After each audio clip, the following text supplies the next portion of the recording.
are safe with me.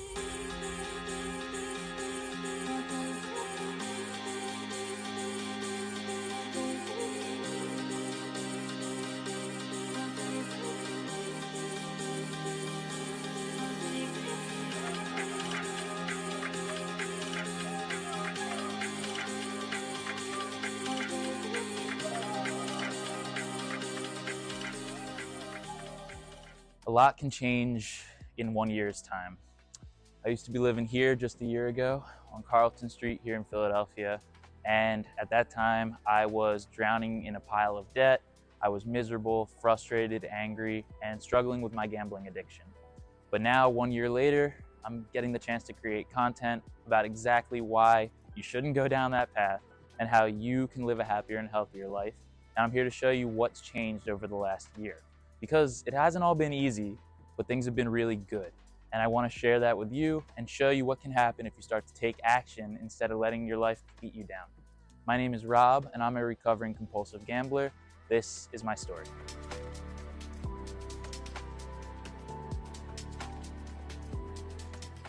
So when I was gambling, I found myself in a really bad situation because in one 12-hour sitting, I created 5.5 months worth of debt that I had to pay off by working double shifts as a financial analyst and a bartender. This is the place that I worked. It is the closest restaurant to where I was living, and I walked in and asked for a job. It was really hard work, and it taught me that I don't want to put myself back into that same situation again.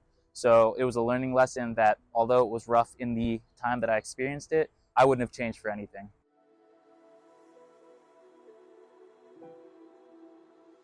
Hey, breaking the third or fourth wall or whatever wall it is. So yeah, if everything went according to plan in my life, it would be a little bit different than it is right now. That's pretty easy to say at this point.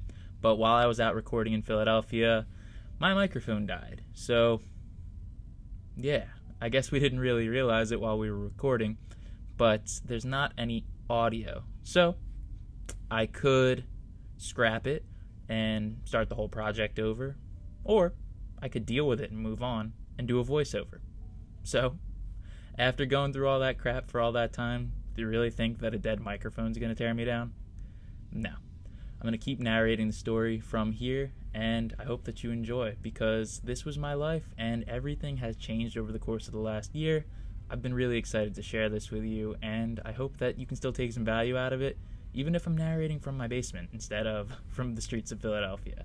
But I hope you see that I'm trying to be authentic and not lie to you guys about anything. I mean, that microphone was dead. That is what it is, you know? When we stop gambling as gambling addicts, we still have regular problems. And these problems are so minor compared to what we were dealing with before. So, sit back, relax, and continue to enjoy the rest of the show. You're going to hear this voice through a little bit better quality microphone. Maybe it's a win-win. Who knows? On November the 12th of 2022, I created that 5.5 months worth of debt in one 12-hour sitting, as I told you outside my job. But now I'm recording this exactly 1 year later. It has been 365 days. And what I learned from that situation that I want to give as a takeaway here is that you will have slip-ups along the way. It doesn't necessarily mean that you'll go back to gambling or drinking or using if you're trying to quit an addiction, but there's going to be days where you make mistakes. And I sat with those mistakes for a really long time before I actually took some value out of them. And what each mistake is actually a blueprint to tell you what you did wrong in your recovery or in your plan the previous time that led to that slip up or failure. And for me, I recognized that I hadn't properly self-excluded in the state that I was living in. I was born in New Jersey, then I was living in Philadelphia, obviously, as I'm showing you in this video. And so since I had moved states, I didn't properly self-exclude myself from the Philadelphia casinos. That was an easy fix, but it wasn't something that I recognized until after I had suffered the consequences. So what I urge you to do now, a year out from my relapse, from my slip-up, is to think about the things that have gone wrong so far in your life and try to find some kind of tangible value in them. A mistake isn't a negative thing. A mistake is a learning opportunity. And once I made that mindset shift, it really allowed me to begin my recovery and healing journey.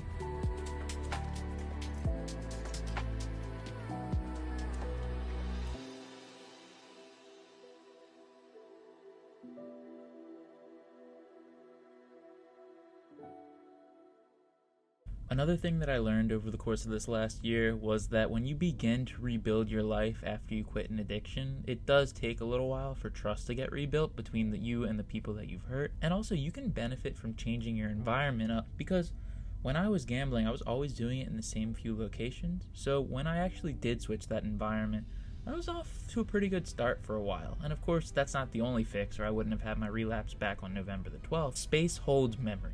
So it's pretty important that you find a way to switch up the environment and give yourself a new look. And when we change the space that we're in, we get the chance to make new memories. Now, with those new memories goes along with this idea of building trust back. And there's going to be people that you've hurt over the course of your addiction. There certainly were in my case. And what I found to be really helpful was just giving people some space. Being honest and offering up an apology was really important, but then also following it up with, the willingness to give them the space they need to either forgive me or not. Not everyone's gonna forgive you, but as your actions begin to reflect your change of character, as you begin to live a happier and healthier life, people are gonna see that in you, and they're gonna respect that, and hopefully, if you're around the right people, they're gonna forgive you, and you can rebuild your relationships with them.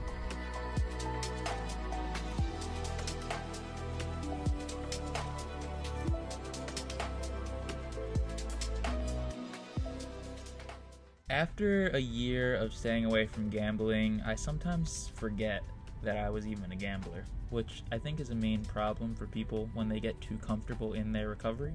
So that's actually why it's so helpful for me to make videos like this and to talk to you. Because when I don't do that, I can forget about the days where I went into crazy amounts of debt. I can forget about the days where I was frustrated, angry, and tired. I can forget about the days where I had really crazy losses. And it's easy to remember the positives in something that used to trigger so much joy in my brain. So it's really important for me that I make these videos, and why it's so important for you to get into a group meeting if you're looking to recover from an addiction.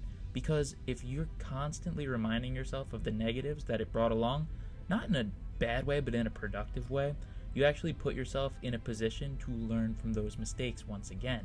And when you're learning and you're constantly adapting and growing, life gets better.